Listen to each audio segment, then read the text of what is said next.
Let's get kick going. How the kick going? Slow. It's slow. Still building the fan base. People trying to hustle. What's going on, everybody? We setting up right now. We setting up, getting it together. We getting it together. Been a little while since we've been on the set.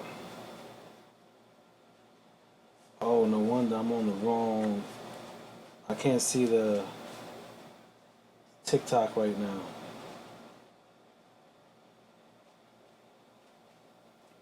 Oh no.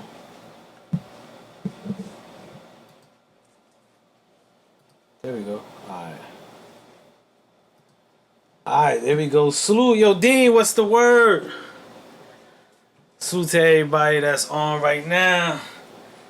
Salute to everybody on the MJMG Presents app, Apple TV, Google TV, all the TVs. Shout out to everybody on TikTok. We streaming on like six or seven different platforms. Shadow, like 6 or 7 platforms we on right now. Oh, that's what's up, man. Yeah. Just give everybody that whatever demographic you are. They messing with us heavy in the Philippines though. Philippines is loving us. Wish I know how to speak Filipino. Yeah, the Philippines is loving us. It'd be like 600 every show they be on. Oh, that's what's up. Yeah, man. so shout out to the Philippines. Shout out to everybody watching us on the MJMG Presents app. If you don't have the app, you can most definitely download that in your app store or Play Store. But it's been a little few since we've been on. There's been a lot. There's been a lot going on. I think since I went to California. Yeah. It's been a lot. The day you was taking me to California, there was a lot going on, man. Yeah, man. There was a lot going on. While I was taking Spud, one of my mans, I get a disturbing phone call, man, and I had like a rough couple of weeks, man. I had a rough week, man, and one of my friends died on a motorcycle. My man mom's, one of my good friends' moms passed away from dementia. And my other friend died from a heart attack, man, in his sleep, man. And it's hard, man. You know, they say people die in threes, man, and it's hard to get phone calls from friends and loved ones knowing that somebody passed away and it's nothing you can do, man. It's nothing you can do, man. Yeah, that's hard, man. See people laying in boxes, man. Condolences to the families, man. Yeah, man. It's hard, man. One of them is you heard the call on the phone, Yeah, man, I was there for the call. It's sad, man, because the guy was young, man. He was young, man, riding a motorcycle, man. And you know, it's things that people go through in life, man. I always say this, man. Life is so short, man. So short. You only live that one time, man. You are. And you gotta appreciate like in those moments. I know not that we take those around us for granted at all, but those moments like they're like reinforce like why we gotta make sure we appreciate and the loved ones among us. Why we gotta make sure we on top of that with them, man. You know, Spud, that this past couple of weeks made me realize that, even people that I didn't like, and not even like that, we didn't see eye to eye. I don't, you never know, man. You never know when it's their time and our time, man. That's real. It's so short, man. I didn't realize that until like 2 of my friends called me like crying hysterically, man. Like crying, bro. And me being who I am, I don't know what to say, bro.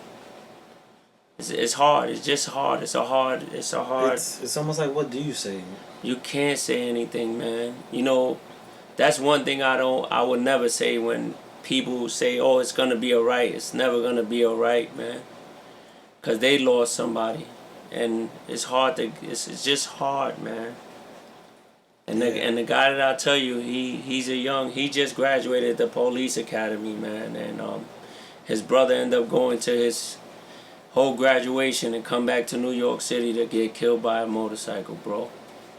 When you were dropping me off, hey yo, Bud Ali, peace.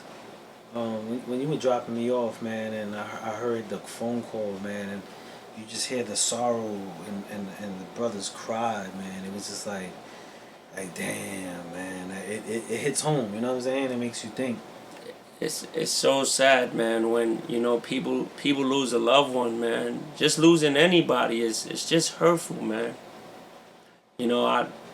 I didn't even know what to say at the time, bro. I just knew that, like, listen, man, just hold yourself, man. That's all I could say to him. Just hold yourself.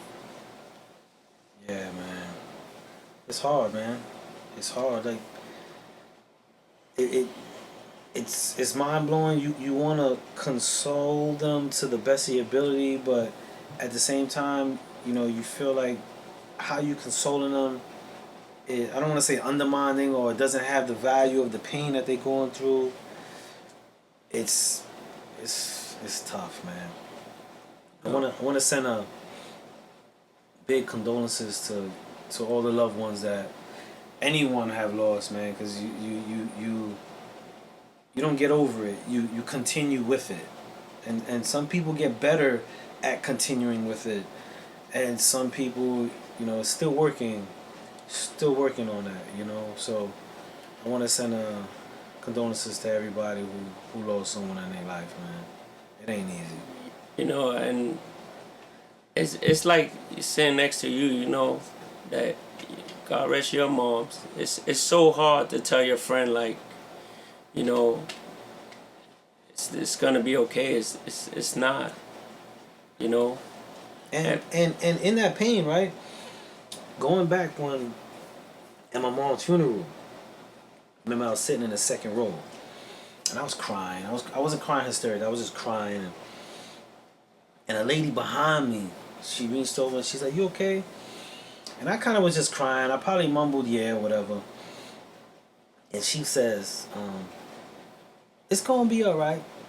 And that is gonna be all right. Now I understand it came from a good place, but initially hearing that in the midst of my pain, I wanted to hurt her. I was so mad at her. I look back at her and I don't know what my stare looked like, but I was so hurt that she said, "It's gonna be all right." It's never gonna be alright, Spud. And that's what and you know what? If you didn't go through it, that should not even come out your mouth. People that don't go through things that other people go through, that should not be a word to ever come out of your mouth, that it's gonna be alright. Nobody knows how you feeling. Yeah. That gonna be alright is like, yo, just shut up and move on. To me, So at the time that you get calls like that, I don't know what to say, And to hear my friends cry, it's like, Yeah. It's hard because you can hear the pain in their voice, When I heard him crying, it hit me. It's You know what I'm saying? I don't even know the individual, but just hearing, you hear the pain in that, man. Like you hear the mourning of pain in that, man. That's tough, man. That's super tough. My friends came from, my friend came from Maryland, and this is like the first time. And these are my childhood friends, man. I knew his mom. I knew his mom's. Like, his mom knew me since I was a baby, like maybe 2 years old, man. And to hear him cry is like, him, his brothers. Just life is so short, man. And just take care of your family, man, and be around your loved ones, man. I don't like to talk about this, man, but today on a good note is my daughter's birthday, and Happy birthday. for the first time in my life, my daughter went to college, man, and I didn't spend a day, first time in 18 years to not spend a birthday with my daughter. And you know, I wake up and have my friends call me and ask me, you know, that it's, you know, it's hard, man. It's hard, man. It's just hard, man. Just love your kids, man. Just try to do everything for your kids. And I had like a rough week, man. You know, and I just cherish every day like it's my last day, bro. That's what we could do, bro. You know, my child, I'm so proud of her, man. I'm so proud of her, you know, and I seen her, and it's like, my baby's not a baby no more, man. It's just hurtful, you know, and it's not even hurtful. It's just the point that my child went to school, and, you know, I've been there since she was born. You seeing her grow into her own, right? Yeah, man, and it's a beautiful thing, man.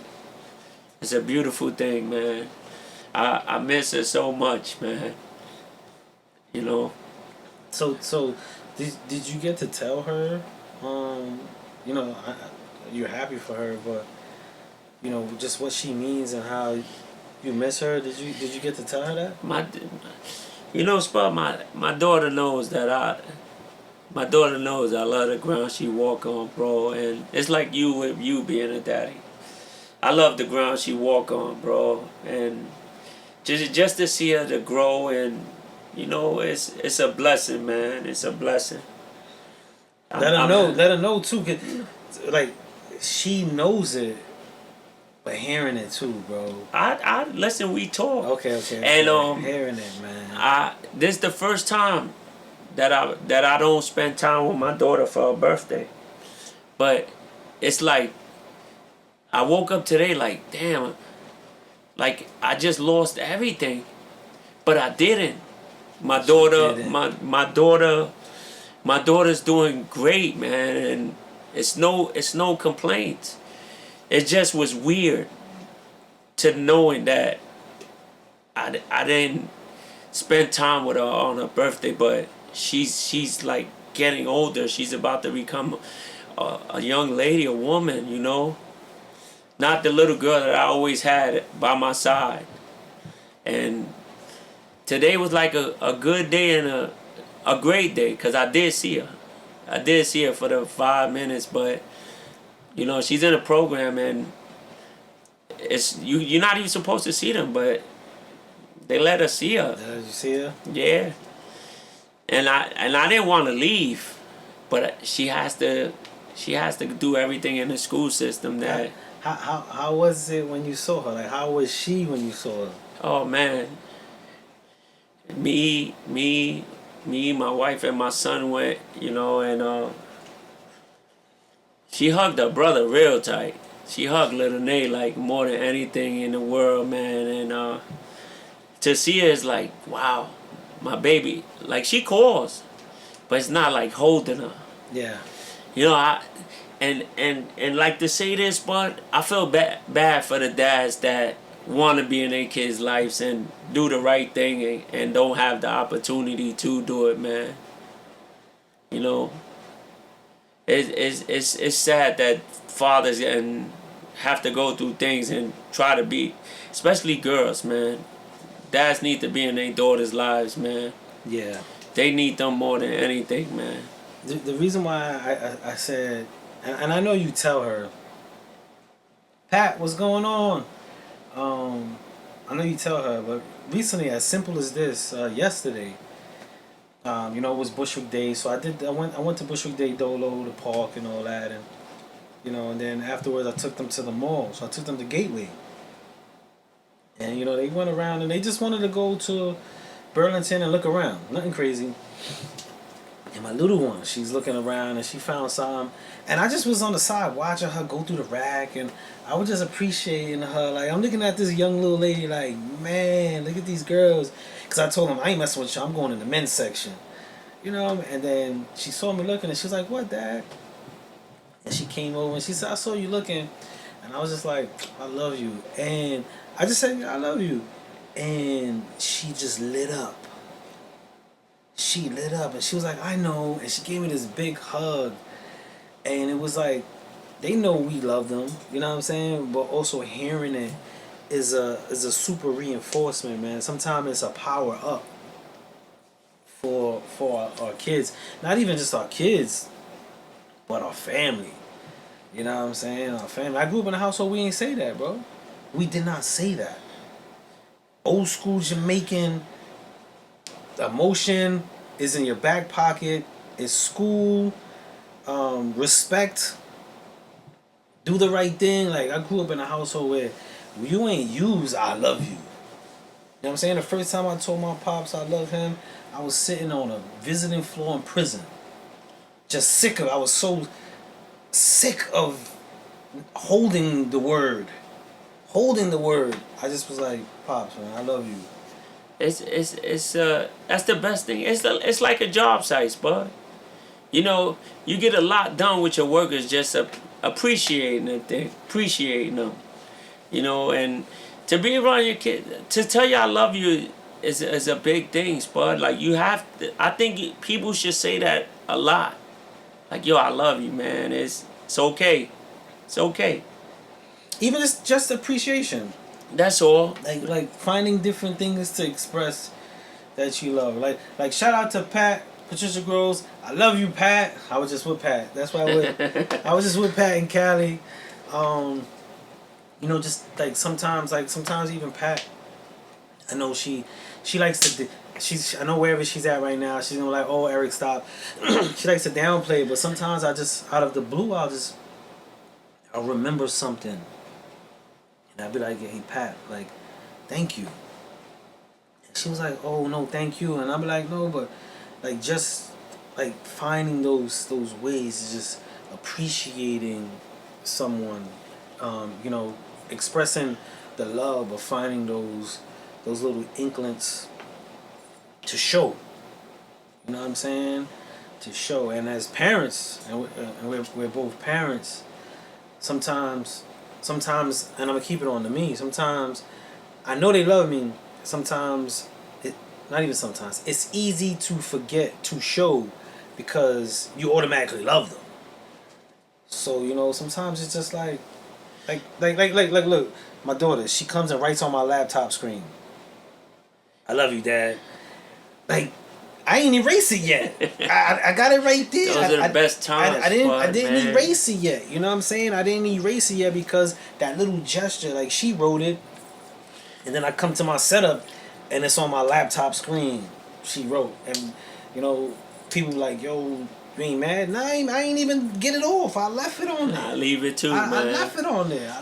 It's wild that you say that, Spud. My son wrote me a card when he was 1 year old, and I happily opened my visor and the card fall out, and it scribble scrabble, and I said, you know, like you say, they do things that the little things they do, it touch you, it just touch you, and I like every day I tell my kids I love them every day, no matter if they mad whatever, I tell them I love them. That's yeah. I love them, and they know that,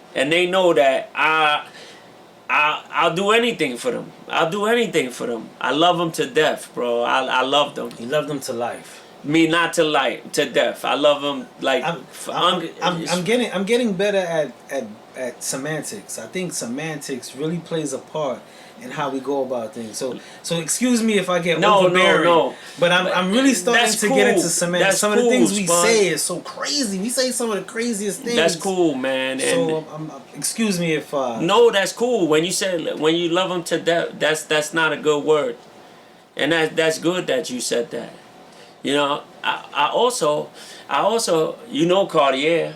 Yeah, you know, that's my man. That's my people's now. You know, Cartier. Cartier, I love him to death, and it's like, he's like, I see him and brightens my day up, bro. I just want to chill and just to see him, and he called, yo, Grandpa, you good? Now he's talking so fluently, and then the things he says, wow, he think he a soccer player now. He think he a soccer player. He think he a soccer player, bro, and he do the Ronaldo. He think he Ronaldo. So I forget the name. I don't know the other soccer guy's name, and he told me, he said, Grandpa, I want to be like this guy. And I said, who's that guy? It's another soccer guy, but now he got a Ronaldo shirt, so now he's Ronaldo. Ronaldo, okay. So he do the Ronaldo scoring thing, and like I loved him, bro. I loved him unconditionally, man. And just to be around kids and see the happiness in their life when they see you, the little things they do, it touches me, bro. It just touches me. And I love kids, man. I love kids. Yeah. Even when my grandson, he go to, like, he'll find kids. Oh, that's my friend. What's his name? He has no idea, but he's happy to be around kids. Yeah. I took him out of the park one day, and he started wailing. Grandpa, everybody else here, I'm not leaving. He started wailing. He's like, why we leaving? Yeah, that's the first thing he said. Why And we I leaving? said, Cartier, you gotta go. I said, it's time to eat. He said, no, you can eat later, but we playing now. So we could get to I the told food. you that, and for some reason, you his man too. That's my homie. Now Spud's my man. Yeah. You and Bosco. That's your man's. I said, how you know him? That's my man, Spud. Yeah, okay, he's your man then. My son love you. And it's like, all my friends, they love him. So I just, okay, they're your friends too, I guess. That's what's up.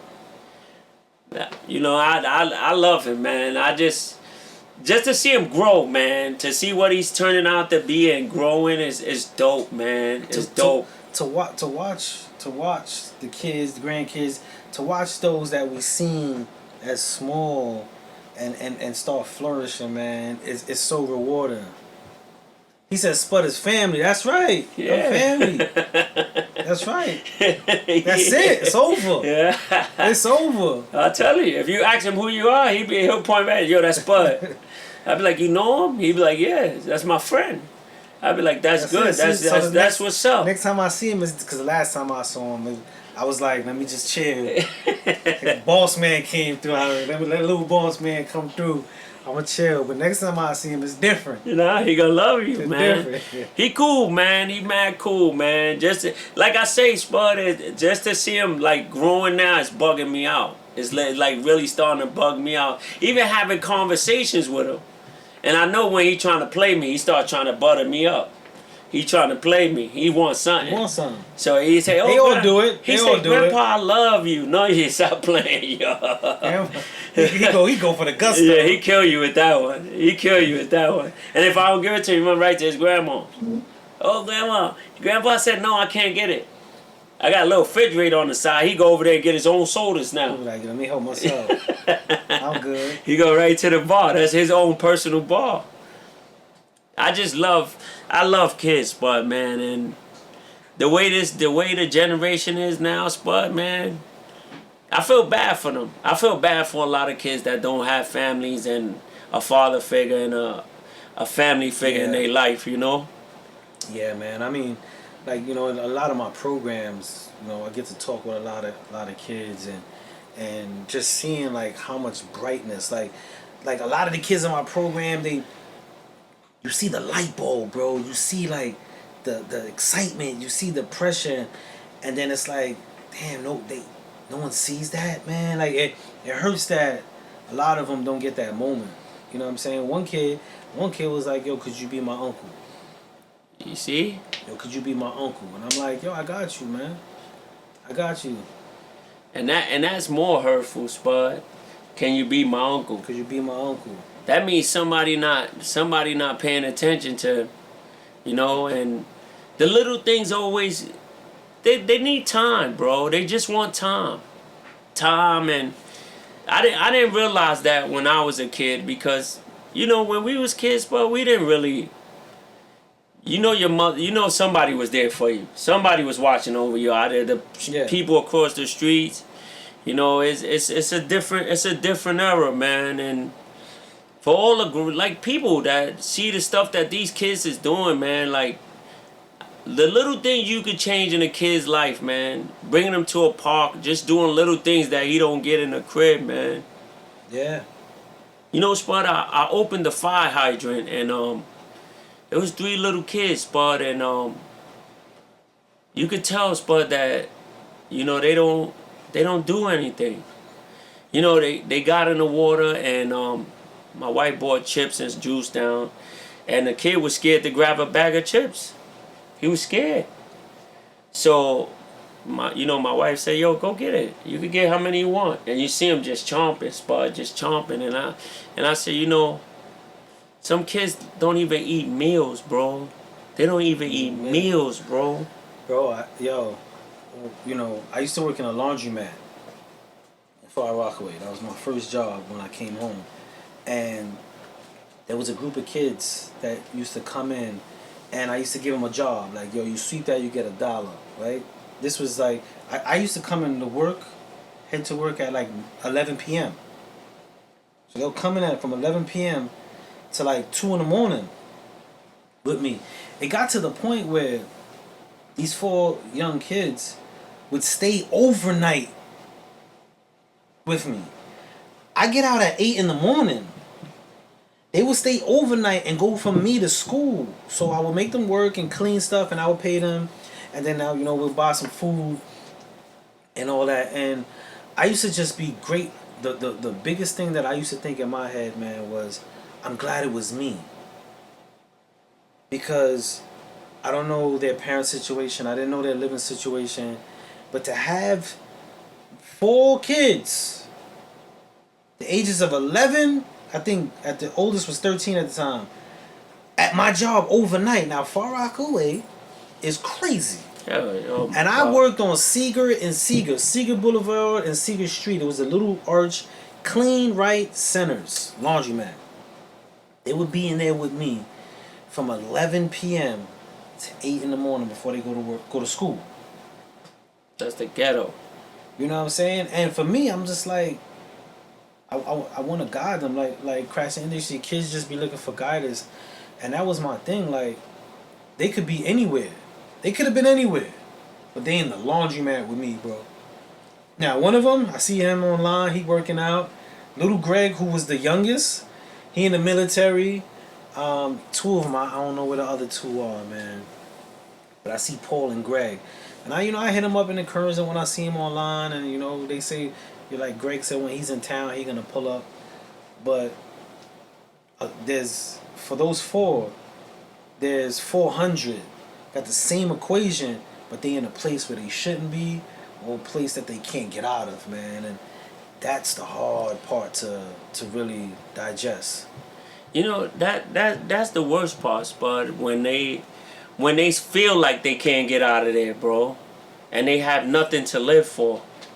And then you got the older people not encouraging them to go succeed in life, man. We live in an environment that is already considered the ghetto. For people not to help them, that's why I don't understand society now. They don't find guys like you. They don't find people who want to help the kids and give them hope. Like, all they need is hope.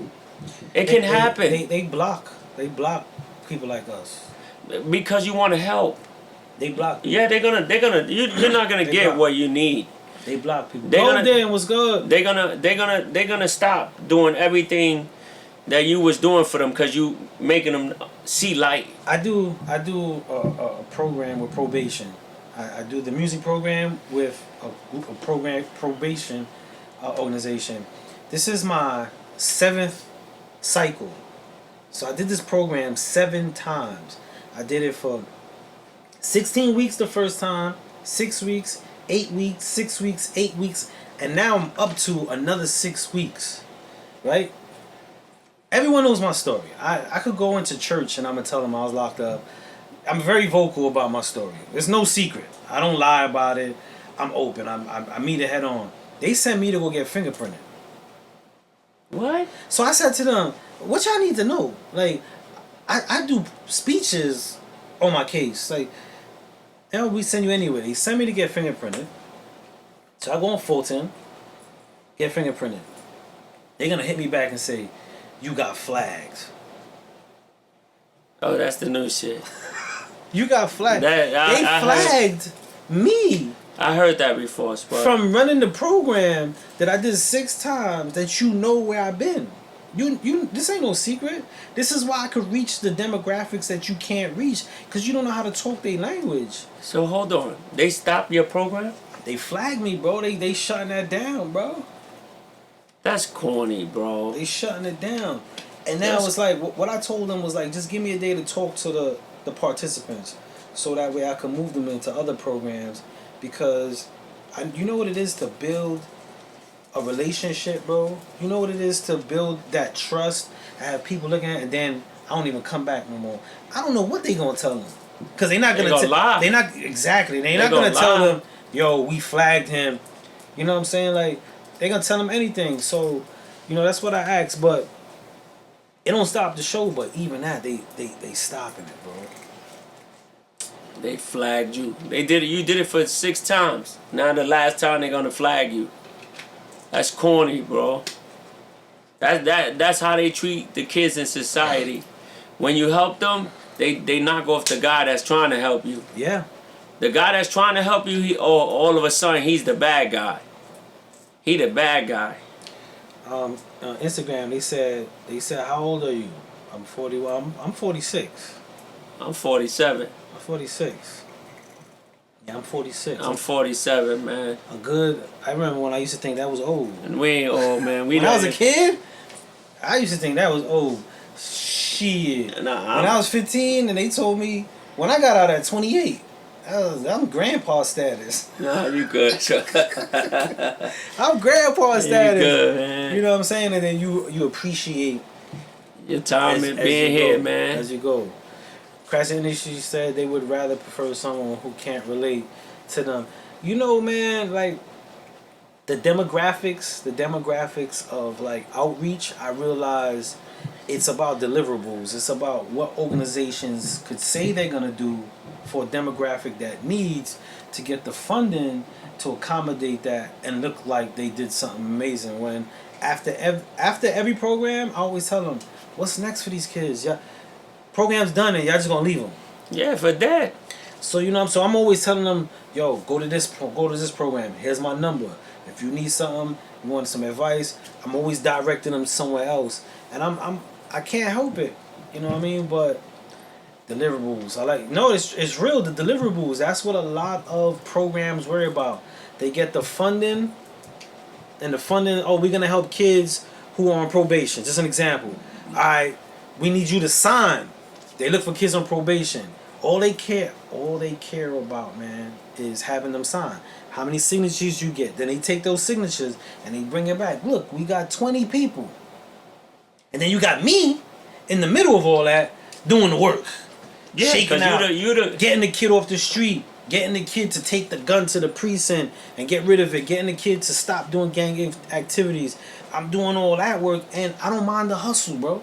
No, the hustle's real. I don't mind them. You're gonna hustle. Yeah. Right? I don't mind them. I don't mind them doing the hustle. I don't mind them doing the deliverables, but let me work. That's what let me work. Somebody always got to be the bigger person up there line that they doing it. You ain't doing it. You doing it. So now if you knock them off the table, the program is just done. So it's whatever with the kids. It's like the after school programs. They don't have any. They don't have any. Oh. This is where it gets even crazier. Right? I mentioned I just got flagged for programming, right? So I got flagged for working with kids that's on probation. Mm-hmm. And then I get approved for after school summer camp program with kids that are not on probation. So I'm a threat to these kids, right? Yet you want to put me into the school system. Now I feel like they in the hopes that I'm not a stand-up person. Because why would you put me with a younger the demographic that they stopping me is from 15 to 24. They saying I can't work with 15 to 24s because of my record, my background. But then you're gonna put me with 11 to 14-year-olds and say, yo, you're approved. You're approved to run after school. But you can't walk into the probation building and tell kids why they should stay out of prison. This whole system is twisted, bro. They don't want to help the kids, bud. I'm serious, man. Especially the kids in the ghetto, man. They don't want to help them, man. They want to. What they doing is waiting for them to get bigger to put them in the bed. The one that got them waiting for that bed with the number on it. Yep. You know, and that's more foul. Us being kid, and another thing is, Spud, there's not a lot of people to tell these kids to do right, Spud. A lot of kids, 15, 16-year-olds shooting at each other, Spud. How they getting the guns? How they doing all this, Spud?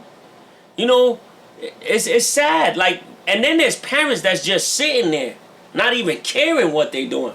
There's some parents that don't even know what to do. Listen, because you can't hit them. Because that's the so-called. Not only that, they don't got the mind capacity because they need the development that their kids need. No, but I'm like old school. You know that. And then listen, in school, there's things that you could be doing better than getting yourself in trouble, Spud. You know, and listen, it's a will, it's a way, man. And I think these kids need more guidance than anything in the world. They do. They need guidance, bro. They need help. They're not getting the help they need. You know, there's jobs. There's things that you could be in life. Coming out of the ghetto. Coming out of the ghetto. They need you to break down an example, right? In, I would say 90% of my programs, yeah, I guide them, but I don't guide them. I don't tell them, yo, you need to do this. You know what I do? All the roads that I see, all the roads and directions that I see them going, I just lay out what the possibility is. I show them, okay, you in the hood, you in the street, what you doing? Oh, you scamming? Well, this is the road it could go. And I break down the road and I show them. And I'm like, well, you know, that's a road. Yeah, that is a road. But there's this road too. And then there's this road. And, you know, we got some music and we got engineering.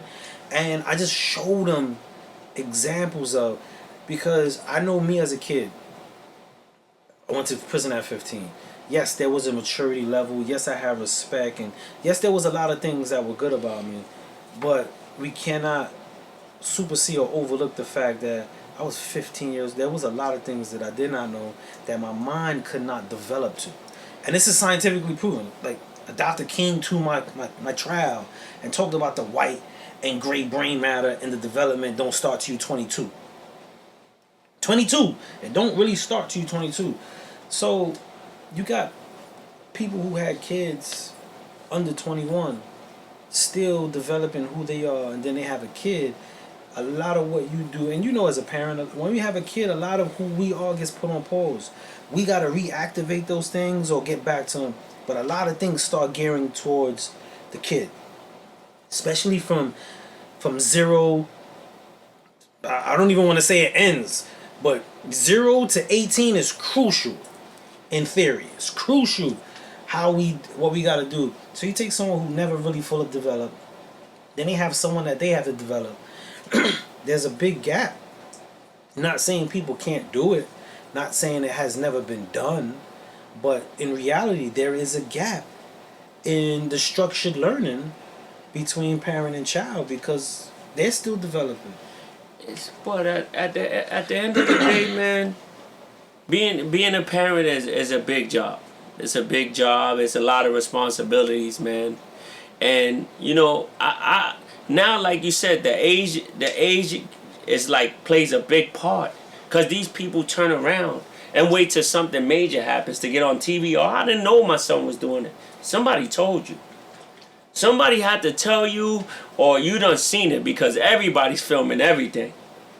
So it's no way that you don't know. Some people be in denial. In denial could get your kid. Yes. Taken away from you and taken away from you for a long time. It really can. And you know? And it really has. Yeah, and that's the worst part. Because a lot of these parents are in denial. You trying to be cool with your kids. You can't be cool with them. You know, I'm not. You know what I mean. Not cool. But being a parent is being a parent. Not trying to be dressed like them. Trying to put the things that you don't want to put on them to make them understand that there's different lives. I get what you see. I'm going back to my semantics thing. So you know what I'm saying. Excuse me if I hang on to every word, because I think we use a lot of words just in general. I'm trying to get better at saying exactly what I'm thinking compared to just saying it because it's a saying. Like what you mentioned, A lot of parents are their kids' friend. And me personally, I'm my kid's friend. But I got a light switch. And then sometimes friend switches off. And dad switches on 1,000. You know the light switches that you gauge like this and it gets brighter? Well, the friend switch is just a click. Dad switch is levels. Like I could turn it to high bright UV ultra burn your retina light, and then I could dim it down a little bit to the UV safe lines. You know what I'm saying? But I always believe there's a balance between that, because I grew up not being friends. I grew up not being friends with my pops. I grew up not being friends with my mom. That was mom and that was dad. And you know what happened was it? I didn't go to them. I couldn't go to them. But that's the difference. You see how you just said I couldn't that? go to them. You won't let your daughters now. You understand what I mean by being a friend. Yeah. So your friend, you couldn't go to your mother and father to be friends because they're gonna whack you. That was it. They're gonna whack you. There's no such thing as that. You follow rules. That's it. And there's only one rule. You don't have no say so. You will lose your child. He or she will be there in essence, but in growth and development, you will lose your child. Yes. I was in DFY. We were all kids. From 13 to 15, we were all kids. And every single one of them, we came from that household. None of the kids, I don't want to say that. A high percentage of the kids that I was locked up with as a kid came from 2 family households. Good parents. Parents is on you. All 90% of them. Parents on them. But you know what? We couldn't go to them. We couldn't say. And you know, that's the first thing my pop said to me. Yo, why you ain't come to me? You know you could have told me anything. Yeah, I know I could have told you anything in theory, but we never told you anything in theory. We never had that conversation to have that adjustment between parent and child. So that was the relationship. I had to do what they said. And strict Jamaican parents, forget about it. You know what I'm saying? You know, that's another thing, Spud. You can't tell these kids nothing no more. They tell you, the teacher told me that you can't touch me. The teacher told me that you can't do this. Now you go upside. We'll see about that. Yeah, but yeah. We'll see about that. You are parents, Spud. I know parents that's gonna go upside your head. It's just being a friend. It's not gonna. And then you got friends that put your kid in situations that they don't even know what's going on. Yeah. And it could be his last situation, and knowing that the parents telling you every day, yo, don't go there. He's a no good guy. But you thinking you know. You know, and kids, what do? We think we know. Yeah. We think we know, and we think we slick. And I'm saying we because everyone right now listening, we were once a kid. We was all once a kid. We was all slick. We all hid stuff. We all thought our friends were our best. I don't know who this guy is, the number one, but he said, look, I did lose my kid. At 18, I was my boy's friend until he disrespect. After he disrespect, he left. You know, that's the difference. You know, when they start opening their mouth and getting disrespectful, that's because you being too cool to them. You can't be friends. At the end of the day, you cannot be. Listen, we could be laughing, joking, but at the end of the day, I'm your father. You don't talk to me anyway like you're going to talk to people in the streets. Listen, the friendship is limited. Yeah. Like you say, it's a switch. It's a real good place, but don't let me put that other switch on. Now with kids, and my kids haven't done it. Right? But knowing, like seeing my brothers, there's a level and a period where the kids are coming into themselves. I do not care how good a friend you were. I don't give a fuck how good of a father or a parent you were. I don't care if you don't merge the two. There is a moment where the kids challenge because they are going into the development of themselves. It's on us now to take that challenge and maximize it. Sometimes we miss the goal of giving that straight jewel because it's like, nah, that's dead. That's it. I'm the parent. And we don't get the moment to give them the development in that challenge. I make sure that, listen, man, You know, like my son, you know my son. He's mad cool. He's listen. There's times where I feel like he's ready to challenge me, and I welcome him. They say, oh, they challenge at every age. Yeah, he right. He right. But you gotta nip it in the bud. You gotta nip it in the bud. You know, my son, he actually like puts his chest out like, and Spud, I swear, he'll tell you, yo, my dad be ready to whip. I'll be like, I dare you. I really dare you.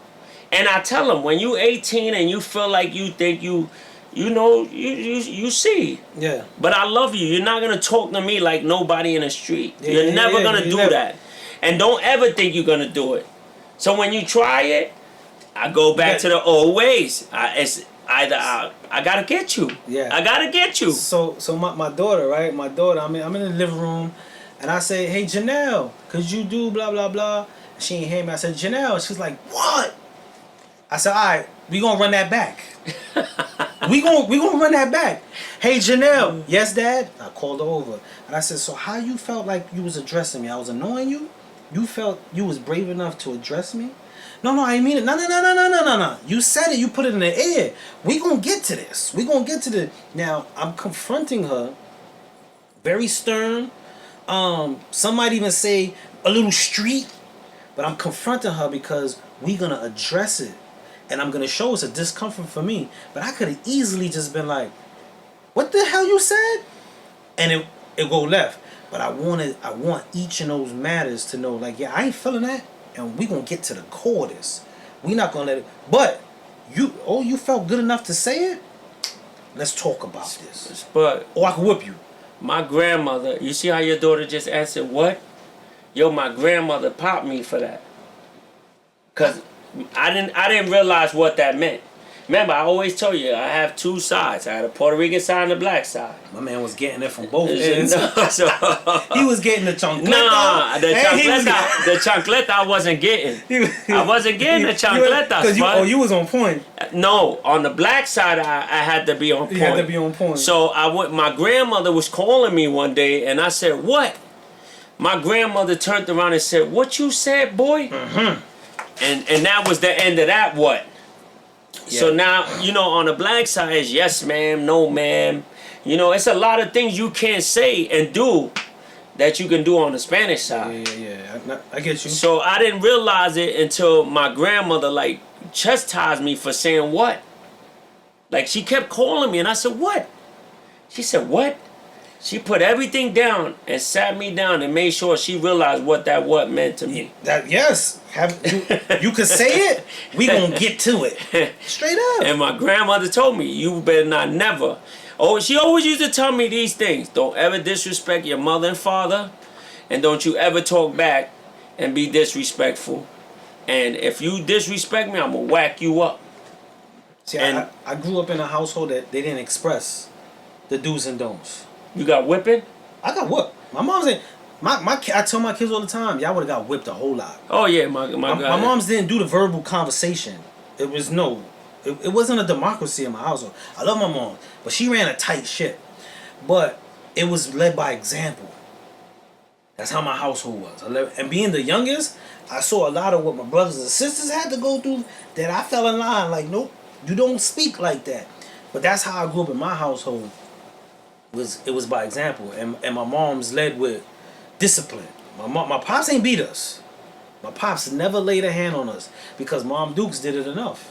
You know what I'm saying? And I'm so grateful for learning that side of discipline because now it gives me the option to understand what I can do and don't do and how I could utilize some of the gems from that and take my approach. Because if I didn't know that, I don't know how my development would be. So I'm grateful for it, but I won't continue it just in that way. It's like, yo, Spud, these kids like really test you, bro. They test you. Exposure to these technology, these days is what put the battery. Some of it does, but they test you. They don't, and they make sure that you know what? Let me try to see how far I could go. They test you. And then they I call it the school let out, right? The school let out. And what I mean by the school let out is kids will go to school and then they talk a certain way amongst friends. You know what I'm saying? They especially, and I'm saying this only from my experience in programming, and I'm a father of 3 girls, right? The girls, when they get in front of their friends, they get this sassy thing. And I call it the school let out, because sometimes they get out of school and they got this, the side eye, all that. And I be like, all right, let out is out. We homebound. This is a whole different set. And there has been, we nipped that in the butt. There has been times where I was like, you know what, I'm done talking. I walk in their room and I tear the TV off the wall. It's only right. Off the wall. They crack jokes about it now. They crack so much jokes about it. But I'll go in there and take the TV. I put it up. I could take it down. I could dead the phone. I could do all that. That's the thing that my kids All hate. that. Sneakers gone. Y'all wearing flip flops. They don't care. That what hurts them is the phones. The phone. Oh man, you take the phones. They had the meltdown. They start wailing. They start wailing. Start sliding down the sofa. Yeah. And they give you the bad cry. Yeah. You know, like you didn't really do that. I tell them, if I gotta take it from you or I gotta scream at you, you did something you wasn't supposed to do. They go, oh, daddy, you screaming, cause you making me scream. I'm not gonna just scream at you to scream at you. And I tell them, listen, if I gotta do this, the next thing is we gonna get physical. Yeah. And if I gotta get physical with you, you're not gonna like it. You know, all that little, and I tell them, like I would say to myself, yo, I can't wait till I get out this crib. You know how many times I used to say that to my moms when I be 18? You know how bad I wish I was 18 again and not do the stuff that I did to my mom, because now we understand. Yeah, but that's the problem. And then you try to explain it to them, and they like, you don't know what you told. Listen, I was a kid too. That's what we was kids. As long as we, and I tell this to older people in my program, as long as we do not forget that we were kids once, we got the edge. They're not doing nothing new under the sun. It just looks different.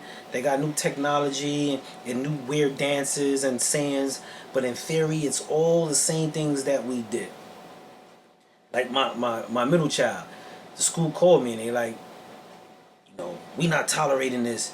She went into the bathroom. The girls had a vape. She hit a vape. So I'm like, all right, cool. No, I'm gonna come to the school. They like, you come to the school now. That's how you come to the school now. Who? This is the principal says to me. Oh no. You come to the school now. We don't tolerate this. I said, all right, cool. I'm gonna come there. I'm telling some people I'm going to school, and everybody go, oh man, that's crazy. I'm like, she's 13. You forgot. Man, I went to prison at 15. So imagine when I was doing at 13. You see what I'm saying? So I understand because I was a kid once. So now my whole thing is how I'm going to approach this. How I'm going to approach this because I got to make it a learning lessons. Of course, there got to be discipline in it, but it got to be a jewel in it. So, you know, I go to the school and the first thing I do in front of my daughter, the teacher's like, we're going to tolerate this. The principal. I said, okay, first we're going to do this is we're going to tone the volume down. She stopped. Excuse me? I said, I ain't smoke. She did. So that's first. Did she? She took a hit. She was so, and that's one thing. My kids, they'll tell me. They might be like, no at first, and they're like, Dad, this is what happened. And I told them, I need y'all to do that because I can't be there for y'all if I don't know. So she told me, she went to the bathroom. Her friends was in there. She didn't want to look like a sucker. She took a hit, and as soon as she took the hit, she left because she didn't want to take no more. So I'm checking the principal. Let's deal with that now. You're not going to talk to me like that. And then when it turned out, now she thinks she's safe. And I'm like, I'm always going to hold you down. But now we got to get to that. Because you can't have a cause and effect and don't think because you was honest with me, which I'm grateful, this is why I can hold you down. But because you did it, we got to figure out what's the penalty. And she was like, yo, I take a month, no phone. And in my head, I was like, damn, I was going to go a week. 30 days. 30 days it is. And then within those times, we were discussing, I want to know the why. What did that pressure feel like? You know, when you took that hit and you ran out, what were you thinking? To get to understand her method and why. And also to give her the chance not to really, I mean, we use the phrase, be her friend, but have that dialogue. Because I could have easily been like, that's it, you crazy, you smoking, No, now I want to know. And then you know what I do? I share her a moment that I did something that I was supposed to do, and how I got my ass taught, and what it taught me. And I think that's what we as parents, we can't forget that we were that age. Cause I got an edge now. They never were adults. Yo, you know what's crazy, Spud? I ain't start like smoking until I was 21. Miss J. She 21. 21. 21, right? 21. 21. Was peer pressure? No. Okay. It was my 21st birthday, and I was around people, and they like, yo, try it. And I'm like, I never liked the drugs, but I never liked it to drink, and you know, smoking was like, so I tried the smoking, and I ended up liking smoking. And make a long story short, my daughter went to a party. Matter of fact, a sweet 16. You was there. Yeah, I was there. Check it out. My daughter comes the next day home with one of her friends and eats a gummy. So I'm taking little Nate to the batting cage, and my daughter's in the back seat like that. My heart. So It's only beating. well, yeah, so check it out. It's burning. It's burning now. So my wife goes, we gotta go to the hospital. So I said, what happened? This girl that took a gummy. She wildin'. Oh, she took a gummy? Well, I'm a killer. I'm like, oh man. Now I don't know what to say. Cause now she done ate the gummy. She done ate the gummy. But check it out. My daughter got like mood swings off the gummy. She talking first, then she start crying. Like she wildin'. So my son is filming her, and I said, my son is filming her. My son he's crazy with the filming. My little Nate's crazy. So I asked him, I said, little Nate, let me see the video though. He got the whole video. So my daughter is like, She said it was scary. See, I'm laughing. It was scary because no one knew. You don't know. In the moment. I don't know. Spud, at that moment, to see your kid, like, she was scared. She was scared as ever. And my daughter goes, I said, what do you do? She was like, I ate a candy. It was a gummy, and then it was nothing. So I said, so she kept doing it, and the more she kept doing it, I'm going to tell her, I'm like, Kanye, I'm going to hit you. Like, I'm really about to hit you. Like, I'm getting tight now, but at the end of the day, she kept asking me, you don't let me do nothing. I said, you know why I don't let you do nothing? My scenario to her, you know why I don't let you do nothing? Because you're easy to peer pressure. These kids peer pressure each other so bad that you're going to try something that could really hurt you. And if you don't understand what you're doing, don't do it. Don't do it. I knock on this glass, but to this day, my daughter never did another gummy, nothing.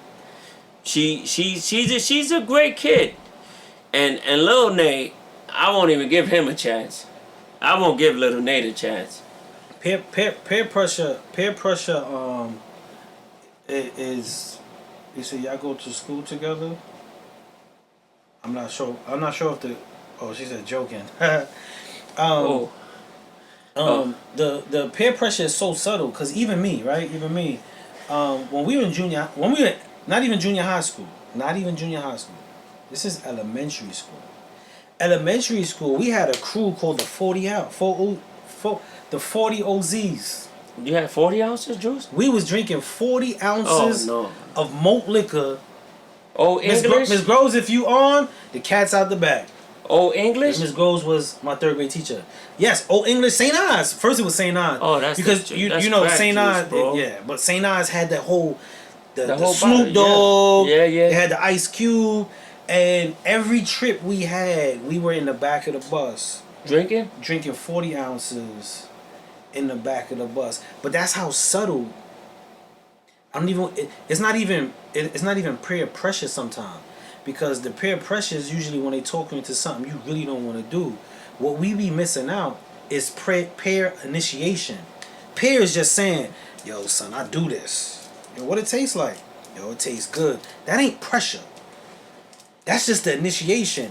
Our kids are gonna face a lot of the initiation of bad stuff. Now they're gonna face the peer pressure.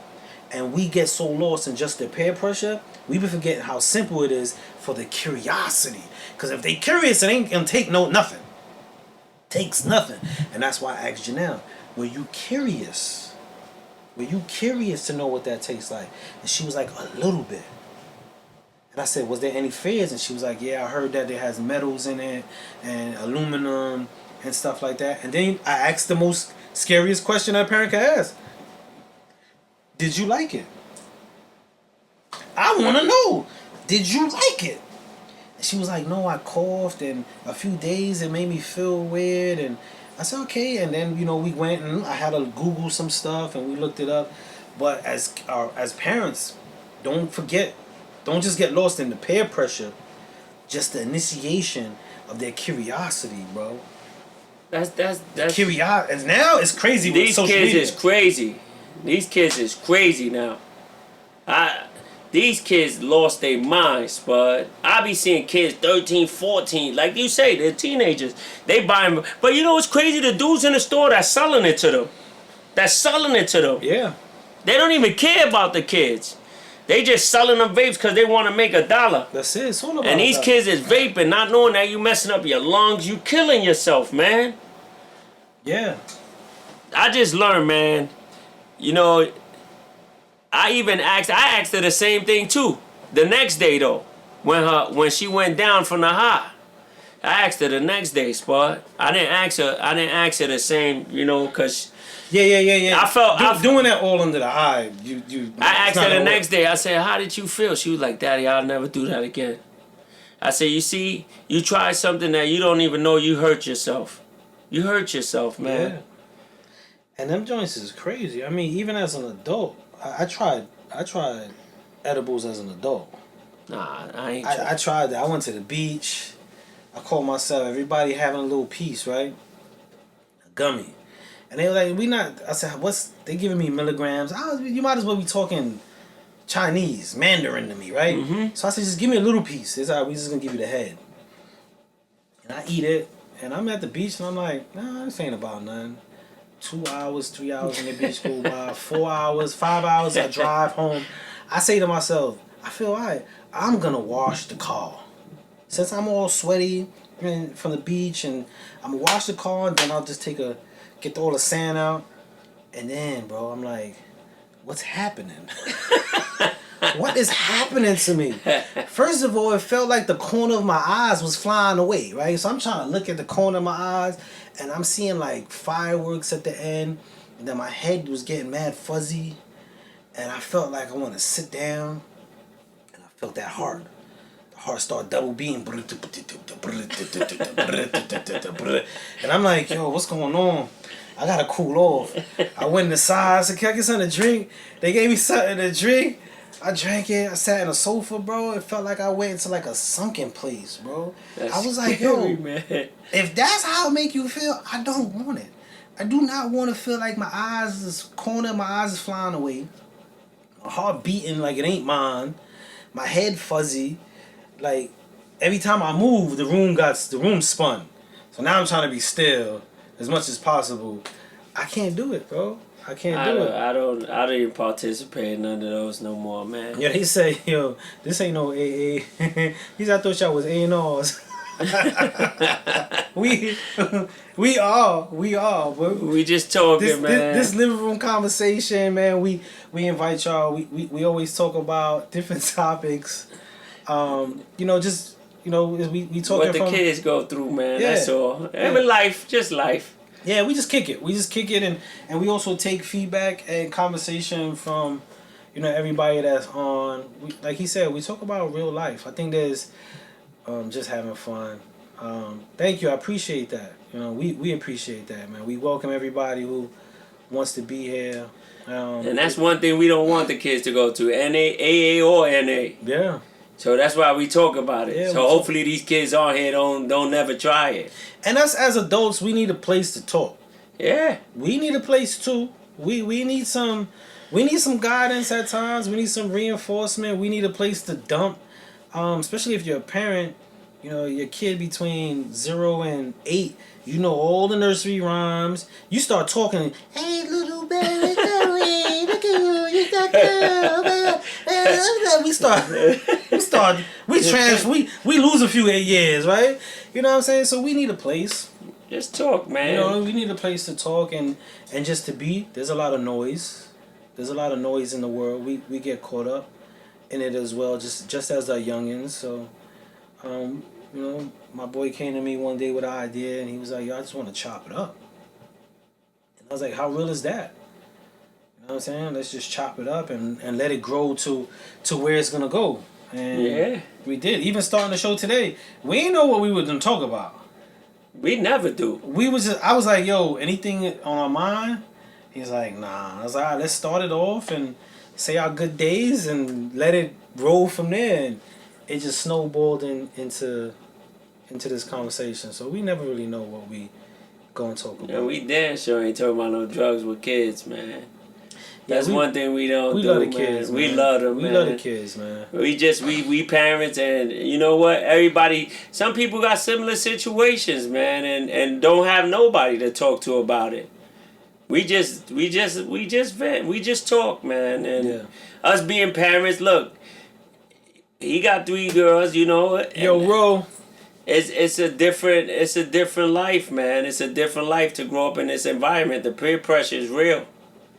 You know, even when we was younger, they could peer pressure you. You're not gonna do it unless you was stupid enough to do it. But like now, just me and you, and this is just, you know, this is how statistics work, right? They find a group of people and they just base the statistics on a certain number. So just statistic wise, right, between me and you, how much of the stuff you did? All right, I'm gonna do a gauge. This is all and this is none. All is on this side, none. So we in the middle. How much of what you did that you wasn't supposed to do was actually peer pressure? Like someone pressured you into doing something you did not want to do, or you wasn't curious. Is it closer to all of it or none of it? Truthfully, Spud, when I was younger, I just had older guys around me that didn't allow me to do certain things. No. But what you did do? What I did do, truthfully, Spud, was I had to go to school and do things that I couldn't see. Like my uncles and the people around me didn't allow me to try to think I do what I want to do. No, I get that. But what I'm saying is, even if it's the little bit that you did do that you weren't supposed to, was it any peer pressure involved, or was it something you was curious about? I was just curious. You were just curious. I was curious. And I'm asking that question because even me, if I look back, You was curious? There was a lot of things I was just curious. Now there's some stuff that was peer pressure, but I could say probably 90% of anything that I engaged in was curiosity. And I'm just using this as statistics sake that if we go around the room and ask a whole bunch of people, even those that are viewing right now, take the moment to ask yourself, you know, there's no wrong or right, but ask yourself, was it a curiosity or was it peer pressure? Because this is the same thing. You know, times change, but what they say, it all stays the same. Our kids, they're going to be curious. It's just, you know how curious. You know what bugged me out that you say that, Spud? Like the subway surfing. How curious could you be to ride on a subway car doing 50? But that's not heard of. No. That's crazy. That is crazy. That is crazy, bro. That is crazy. I only knew that people crossed the cars when we was a kid. That was the most scariest thing. Because that was the edgiest thing. Yeah. you see the tracks going under you. And you were scared to do that. Yeah. If you were scared to cross the train, and like you said, the car go one way, the other one is like you see the tracks. You see the tracks. And they always tell you, you could get your leg cut off. So you were scared. These kids is on top of the train, riding up there doing like what's that, Teen Wolf when he was jumping on the truck. You wildin'. Where you going? You can't be that curious. And nobody, if they peer pressure you to do that, they don't love you, bro. Rose say, yo, I'm talking about stealing a pack of Upper Deck. Yeah, that's from the right. store straight. That's right. That was risky. I'm telling you. And that's the things that we had as kids. These kids' technology, they wildin'. Yeah. They wildin'. They TikTok things, whatever. You know I think, this is just my theory. The desensitization of fear is high because of how prevalent social media shows things. Like, it shows a lot of risky behavior. It shows a lot of things. And I think the fine line of the psyche between the true depth of reality and fictitious concepts. There's a fine line that's gray, that the concept of fear gets diminished how frequently they getting desensitized to it. So seeing people on the train surfing or people doing risky stuff is so much more. Like growing up, we weren't fed it. We didn't have a system, because it's a system, and it's not just one system. It's Instagram, TikTok, YouTube. You said you went in at 15? I went at You rode the back of the bus? Holding on the back of the bus? Okay. Never. That was the craziest thing you ever seen, right? Yeah, that somebody holding on the vent. That was the vent. That was the vent. That was scary. And that's but look at the flip side of it. But then I go to prison and sentenced to life.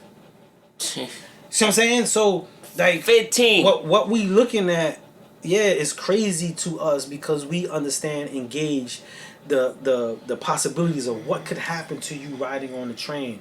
We looking at all our life stories, so it's painted clear for us how insane is doing that. But to them, who are now just getting into themselves, not understanding or can decipher the long range of fear and decision making, the adrenaline is now.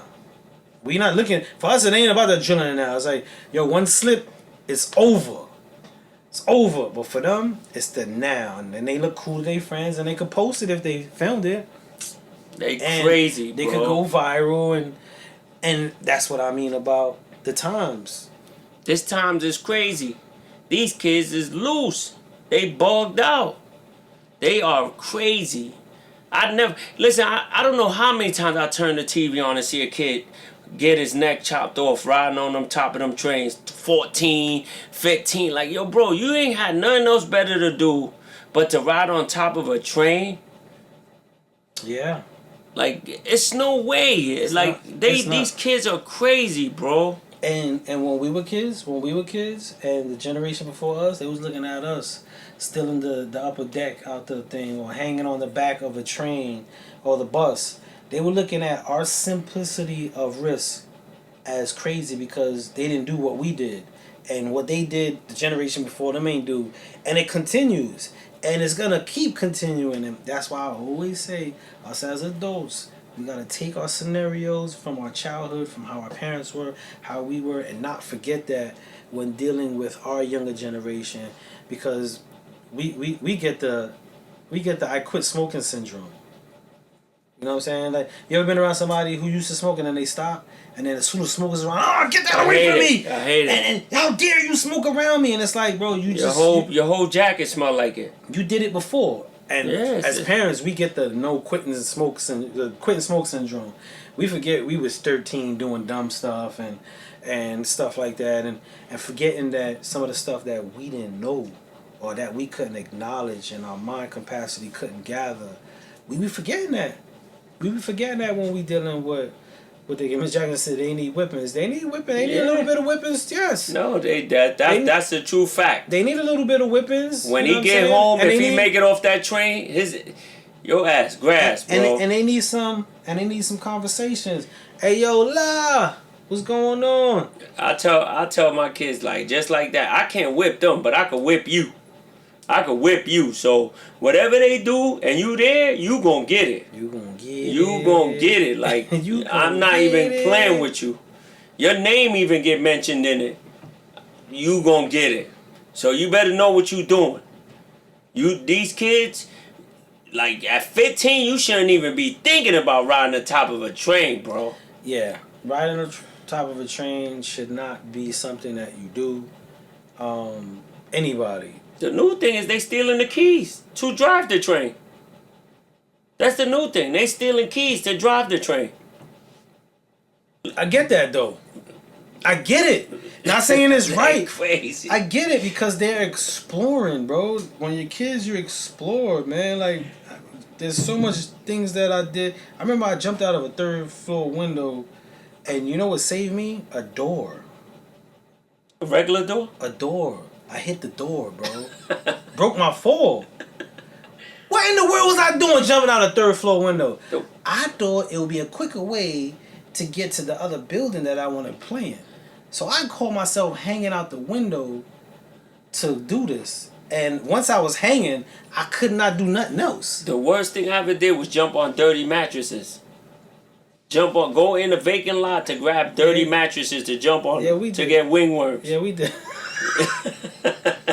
We did that. We did that. That's how I always used to get a wingworms, bro. Probably wrestling with the dirty mattress. Yeah, jump on them. Like, yo, we used to take them into the park. Put the mattresses on the park to try to dunk. We'll put 2 and 3 mattresses, 4 little dudes carrying mattresses in the park. Yeah. Now, to pick up a match, you got to worry about bed bugs. All that.